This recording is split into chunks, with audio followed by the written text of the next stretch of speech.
كل واحد فينا بيحتاج كل يوم ياخد عشرات القرارات على الأقل. يمكن بتختلف درجة أهميتهم، لكن حتى القرارات البسيطة بيظل اتخاذ القرار فيها حاجة محيرة جدا. وسواء كان عندك وقت تفكر ولا لأ، في فرجة هنقولك على خطوات عملية هتساعدك في عملية اتخاذ القرار. جمع معلومات كافية الأول، لأن مستحيل تقدر تنفذ اختيار سليم من غير ما يبقى عندك أرقام أو معلومات تقارن بينها. عمرك ما هتقدر تقرر تاكل تفاح ولا بيتزا مثلا من غير ما يبقى عندك معلومات عن فوائد التفاح، وأصلا البيتزا مغرية من غير حاجة. لو عندك وقت كافي لاتخاذ القرار، خد رأي حد بتثق فيه. غالبا القرارات اللي بتطلع بعد مشاورات مع أحد المقربين ليك بتكون خالية من أي تأثير لمشاعرك عليها، وبتبقى عقلانية أكتر وواقعية. ده غير إن الشخص ده ممكن تلاقي عنده حلول أفضل من اللي كنت محتار بينها.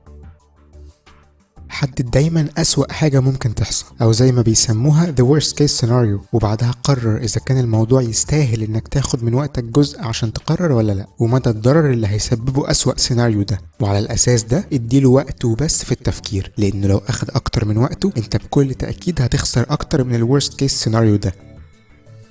دايما حط في اعتبارك كل الناس اللي هيؤثر عليهم قرارك ده، وتخلى عن اي قرار ممكن يكون هيضر حد غيرك مهما كان الضرر ضئيل. احساسك انك شخص مش اناني وبتفضل الناس على مصالحك الشخصية هيخليك في سلام مع نفسك، وهتشعر بفرحة اكبر بكتير من اللي كان قرارك هيسببها لك.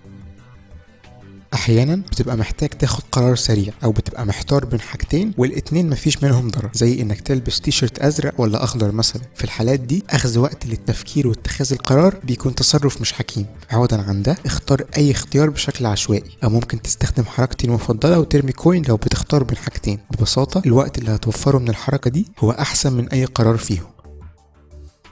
ساعات كتير بيبقى مش لازم انك تاخد احسن قرار، بل يكفي جدا انك تاخد قرار كويس وبس. ادراكك للامر ده هيشيل من عليك ضغط وتوتر كبير، وهيخلي حياتك اسهل بشكل عام. كمان خليك عارف ان كل قرار خاطئ بتاخده هو مكسب ليك بشكل او باخر، لان ببساطة محدش بيتعلم ببلاش. ده كفيل يشيل كلمة الندم من قاموسك بشكل نهائي. لو لسه مش عامل لنا سبسكرايب، جاء الوقت عشان تاخد القرار ده. فكر كويس واستشير اصحابك، وبعدين توكل على الله ودوس على الزرار الاحمر ده. نشوفكم الفيديو الجاي.